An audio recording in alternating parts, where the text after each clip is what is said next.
your life is on the line and you know that you're on an oxygen tank and they're going to put two in your head, see what you do. Because the bottom line is that me, I'm one person. I can never miss. Guy's not being loyal to you. How could you be loyal to him?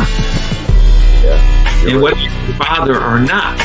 So, but it's always been hard because it was my father. The word came down, this guy had to go. We didn't know nothing about it until the last minute. And I liked him. I liked Bill. He was a nice guy, but... Welcome to the show. Sicily and the origins of the mafia. Like the etymology of the word, mafia, the history of Sicily and its relationship with the mafia is very eclectic. Because of its geographic location, Sicily is a desirable location for trade and colonization. It was and continues to be a gateway to the Mediterranean, North Africa and the Adriatic. The mafia is generally thought of as an Italian secret crime society, but the origins of the mafia start way before the onset of automatic guns and cocaine. The mafia began as a way of life, a way to protect one's family and loved ones from the injustice of the government. Only later, with the onset of the media, television and Hollywood did the mafia take on a glamorous air it now has. So, one might wonder what environment fosters such violence and slander, as well in family and camaraderie among men. Sicily's violent and oppressive history of government and its numerous corrupt and inconsistent rulers, especially in regards to its justice system, nurtured an atmosphere of self-reliance and cooperation among the people. This reliance and respect was induced by fear, instilled by violence and threats, and backed by a bureaucracy of family and friends. 241 BC, Roman conquest. During the First Punic War between Rome and Carthage, the main point of contention was the sovereignty of Sicily, the island that commanded naval trade and communication in the Mediterranean. After the naval siege of Sicily, the Romans emerged victorious, and signed a treaty with the Carthaginians giving Rome control of Sicily in 241 BC. This is when Roman ideals and traditions were imported from the mainland and applied to the already existing traditions of the island. Before the Roman conquest, there was very little evidence that remains of Sicilian culture. Romans constructed a new economic and social system called latifundia.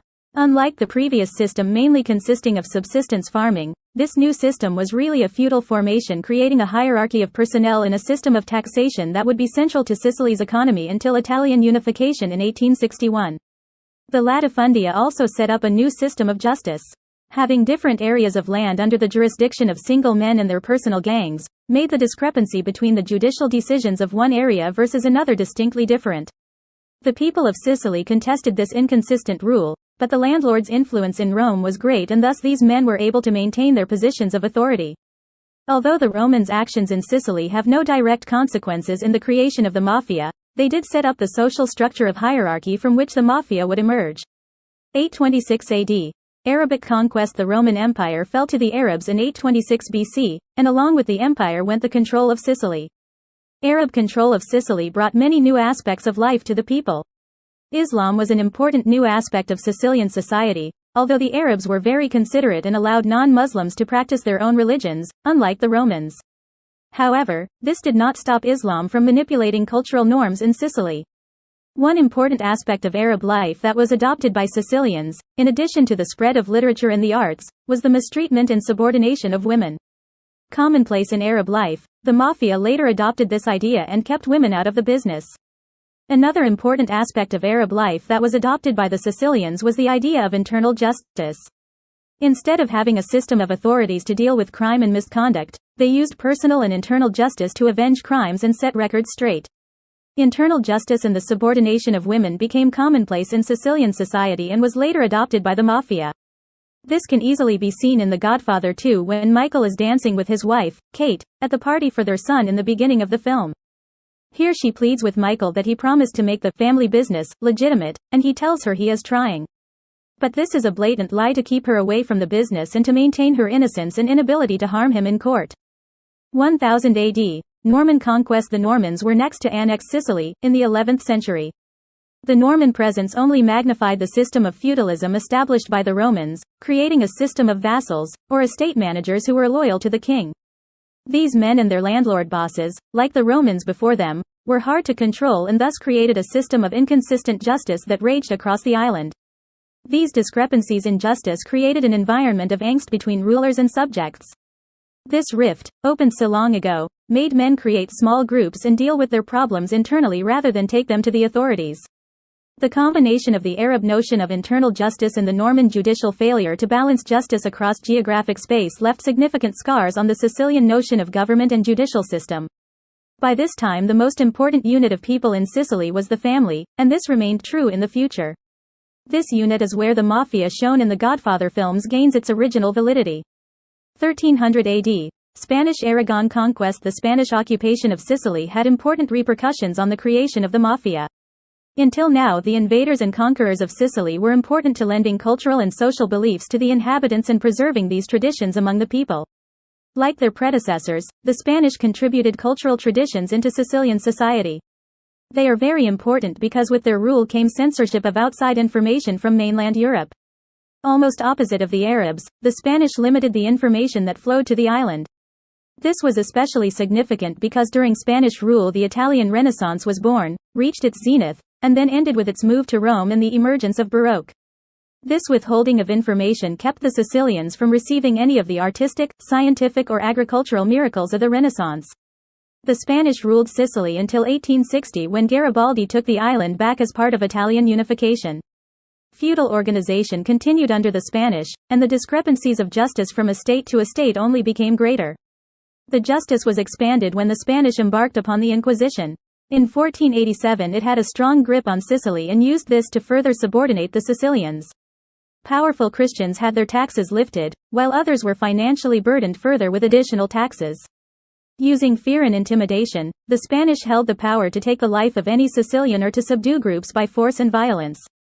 Like the descent to mafia, the Spanish government covered up any rejection of the Inquisition. These discrepancies between estates with regard to justice created a more intense need for internal justice, which could be regulated by the groups rather than by solely the leader of the area. This is an early form of the mafia. 1500 AD.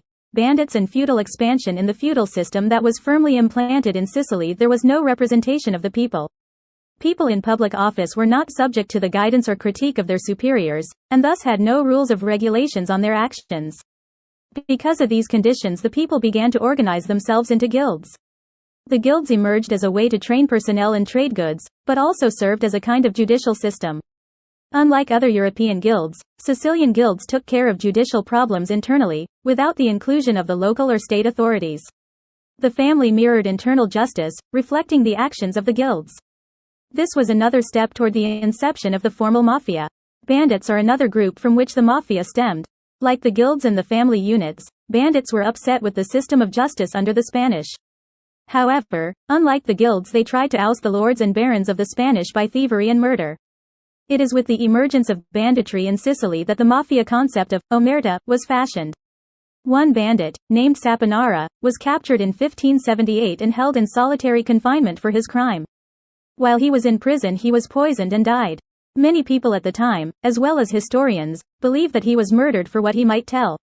It is unclear whether he had information about the authorities or about his fellow bandits. But what is clear is that the code of silence used by the mafia, omerta, was a valued quality. The fear of an imprisoned member of the group revealing their secrets or intentions was significant to the bandits, and then later applied to the mafia as omerta. In the late 1500s and the early 1600s, Sicily's feudal system undertook some administrative changes. From Roman times, important statesmen and landholders wanted to live near the centers of commerce. This still held true by the early 1600s, and large landholders in Sicily lived in Palermo, handing over the supervision of their estates to estate managers called gabellotti. Appointed by the landlord, these men usually already prominent and respected and could use their power to control the people who inhabited the land. The use of the gabellotti continued through a succession of leaders and became the principal method of rule. The gabellotti, using the power vested in them by the landlord, began to create entourages consisting of uomo di fiducia. The uomo di fiducia served as tax collectors, and they had direct contact with the people. They were accompanied by campieri who were mounted, armed forces to keep the peace through fear. They commanded respect and control through their use of violence and trepidation. The vertical structure of the feudal lords, their gabellotti and campieri, almost parallels that of the mafia. The lord in charge, like a given don, doles out orders to his next in line, who then passes the message on further out of the casca, meaning artichoke heart in Sicilian dialect, finally reaching the man who will carry out the order.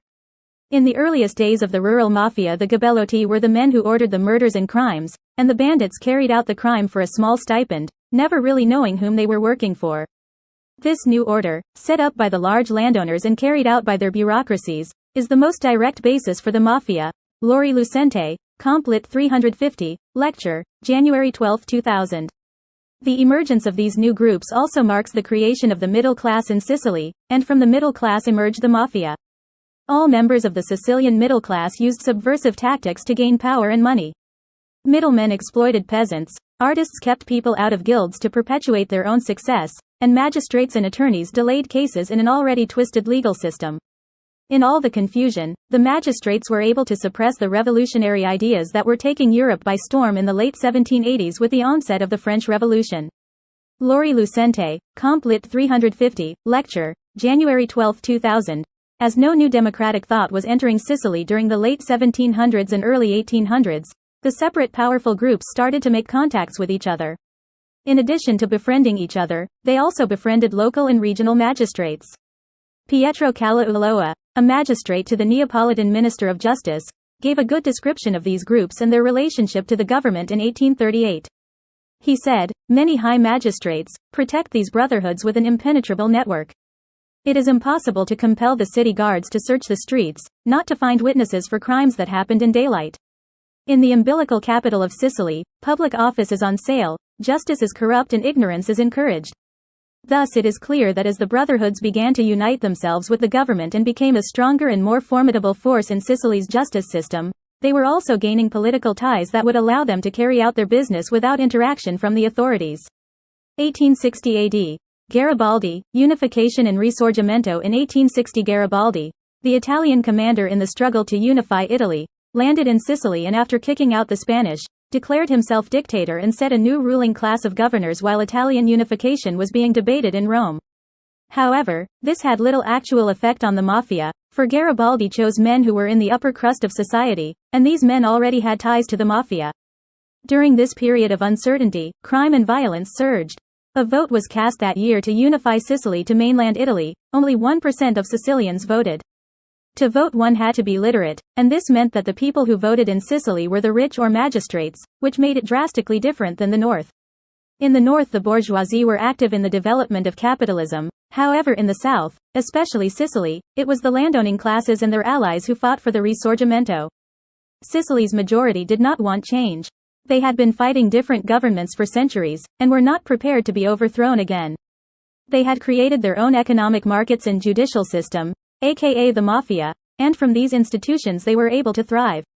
Even though it was a system where fear and terror created loyalty and respect, it worked for their purposes, thus they did not want change. Integrating Sicily into Italy proved very difficult for the new Italian government. They were incessantly battling with mafia groups for power in political, legislative and judicial systems, as well as in the social construction of the island. From Sicily's historically bad and disorganized legal system came a public appreciation for private justice, and so the mafia became a strong influence in the judicial and political systems of the island. Thus it had state power in addition to its socio-cultural power. From this, the Italians realized that no Sicilian government had ever been able to stamp out criminality because the mafia had for so long been the only form of stability. The mafia took on independence from Italy in addition to keeping justice alive on the island. However, this allowed them to influence higher officials in Rome, along with their usual officials of Palermo. The new Italian government made the gabellotti and other locally powerful men, usually mafia dons, the local and rural administrators. The local authorities were expected to reciprocate the favor by beguiling support from the peasantry and other groups within the region. Those opposed to the mafia's way of running things was promptly eliminated, in what became a string of political assassinations. During the period of Risorgimento, the mafia began to take on a new role in Sicilian politics. Before, it had strived to be the stable judicial and political force in Sicily. Now men in Rome were making decisions regarding the future of Sicily, and the mafia, along with other Sicilians, were outraged. Mainland Italy was using the island to grow raw goods, and imported finished goods to the island.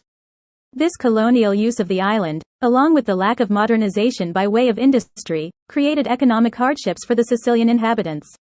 Thus, in an effort to redistribute wealth in Sicily, the new government in Rome decreed that all large properties were to be seized and sold by the Catholic Church at auction. One person was only allowed to buy a given amount of land. However, the mafia through extensive organization to buy up the majority of land per capita in Sicily.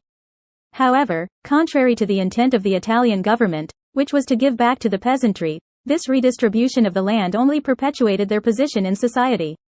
In the Parliamentary Commission of 1867, the redistribution of land was considered a success, along with the restructuring and expansion of education in Palermo. However, with the exception of the creation of schools, it was an utter failure. The commission also advised building roads and railroad tracks and lessening laws and funding for combating the mafia. It seems apparent from these decisions that the mafia had a hand in influencing the politicians who wrote this commission. While Italy strived for international recognition, they understood that like the empires that had ruled Sicily before them, that Sicily was an important place for power to manifest. It showed the rest of the Mediterranean that the Italians had succeeded in gaining control of Sicily, and hence political legitimacy. However, this shows that the mafia already had strong ties to legitimate institutions. Servadio, page 34. The mafia was not just gangsters, even from the beginning. There were those who carried out the dirty work, but the leaders were more political and economic thinkers than thugs. Until 1876 there were no inquiries into the mafia, how it functioned, and its administration were still very much clouded by its mystique. But in 1876 two Tuscan deputies, Sonnino and Franchetti, conducted an unofficial inquiry into the lowest classes of Sicily. They arrived in Sicily unannounced and interviewed the least important people, as to not raise suspicions. This way they were able to understand the everyday intricacies of coexistence with the mafia. After finishing their study, they concluded that the mafia was a fungus on Sicilian society, which was deeply rooted in culture, politics and everyday life. The mafia was neither an organization nor a passing development. Its great effectiveness had come from infiltrating successive governments and cooperating with the police. Its main function was that of enforcing rudimentary order in an archaic system, and crimes were a means to an end of winning respect, money and power. Sonnino and Franchetti's investigation is considered one of the most in-depth and realistic accounts of the mafia. It was the first to probe into the everyday reality of the Sicilian life to understand how the mafia affected everything in society. Before this study, the working and effects of the mafia were only understood from a political and economic vantage point. This investigation shed light on the modern interpretation of the mafia and how it affected people on an everyday basis. Understanding how the mafia influenced ordinary, everyday life is central in understanding the mafia. It not only explains why Sicily allowed these impetuous men to rule and dictate law, but also how these men aided the lives of those they helped and protected. It is precisely Sicily's varied history and multiple governments that led to the creation and necessity of the mafia. Sicily's long string of judicially inept governments fostered an environment where those who were wily enough could manipulate the system to their advantage, creating wealth, power and prestige. 1900 American Mafia. By the turn of the century, the mafia had become very powerful and widespread throughout Italy in the face of widespread unemployment and poverty that permeated not only Sicily, but the rest of Europe as well. Many of the underprivileged began to immigrate to America to find better jobs to support their families. It is speculated that this is when the mafia formally entered America and began to set up shop. By 1922, Mussolini had taken a firm grip on Italy and began to crack down on the mafia, either sending them to prison or assassinating them. Mussolini's wrath pushed more and more mafiosi out of Italy and into America. The mafiosi originally settled in large cities, like Chicago and New York, where industry was predominant and there were opportunities for crime, fraud and racketeering everywhere. Initially, the American mafia gangs focused primarily on protection rackets, but with the coming of Prohibition they began to expand to gambling, bootlegging and prostitution. It is in these fields that the American mafia became enormously wealthy and powerful. 1920 to 1970 American rivalries. Al Capone, the notorious leader of the Chicago Mafia during and after Prohibition, was arrested and imprisoned at Alcatraz, in San Francisco, California in 1936. After his arrest, Chicago fell to the wayside, while New York emerged as the center for the American Mafia. It was then, after Capone, that Lucky Luciano became the capo di tutti capi, or the boss of all bosses. He moved organized crime from backrooms and smoky bars to more profitable area of big business. With his help, Bugsy Siegel, a infamous Jewish gangster, built a huge casino in Las Vegas and began legally doing the things they were doing back in New York, gambling and prostitution. Although Siegel was killed before he could really reap the benefits of his operation, Las Vegas emerged as the new hotspot for gangsters from around the country. Luciano, unlike his predecessors like Capone, included men in his organization who were not Sicilian, let alone Sicilian. This made his organization hated by more ethnocentric organized crime organizations. This hatred eventually ended in a series of gang wars between the various organizations that ravaged New York starting in the mid-50s. By 1957, a new man emerged as a powerful don, after killing some important mafiosi. This man was Carlo Gambino. He would eventually build a powerful reputation, and his family would become one of the current 5 most powerful mafia families in New York. 1980 present. At the end of his life, Gambino appointed his longtime friend John Castellano as the new don of the family. However, there was concern among the lower-ranking men that he was greedy and not good for the family. One of these men decided to take action. In 1985, Castellano was killed by John Gotti, who then emerged as the boss of the Gambino crime family. Known as the Teflon Don, Gotti was eventually exposed along with his right-hand man, Sammy, the Bull, Gravano, in 1991 for racketeering and murder conspiracy charges. Gotti was imprisoned, but Gravano proved to be a pentito, one who defies omerta and reveals secrets to non-family members, and testified against Gotti, then entering into the witness protection program. The Gambino family is now held together by Gotti's son, John Gotti Jr.